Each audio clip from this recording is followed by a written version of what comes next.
ഇന്നലെ വൈകിട്ട് നമ്മൾ കേട്ട മറ്റൊരു വേദനിപ്പിക്കുന്ന വാർത്തയായിരുന്നു. കോതമംഗലത്ത് കാട്ടാന റോഡിലേക്ക് പനമറച്ചിട്ട് ബൈക്ക് അപകടമുണ്ടായി. അതിൽ ഒരു എഞ്ചിനീയറിംഗ് വിദ്യാർത്ഥിനിയുടെ ജീവൻ ആണ് ആ അപകടം കവർന്നത് എന്ന് ആൻമരിയയുടെ മൃതദേഹം സംസ്കരിച്ചു. പുതുക്കാട് പാഴായി സെന്റ് സെബാസ്റ്റ്യൻ ചർച്ചിലാണ് സംസ്കാര ചടങ്ങുകൾ നടന്നത്. ഉച്ചയ്ക്ക് 1:30 മൃതദേഹം പുതുക്കാട് പാഴായിലെ വീട്ടിലെത്തിക്കുകയായിരുന്നു.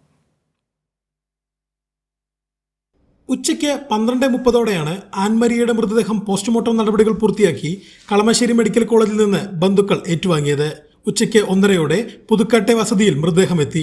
ബന്ധുക്കളും നാട്ടുകാരും ഉൾപ്പെടെ നിരവധി പേരാണ് അന്തിമോപചാരം അർപ്പിക്കാനായി വീട്ടിലേക്ക് എത്തിയത്. വൈകിട്ട് 5 മണി വരെ മൃതദേഹം വീട്ടിൽ പൊതുദർശനത്തിന് വെച്ചു.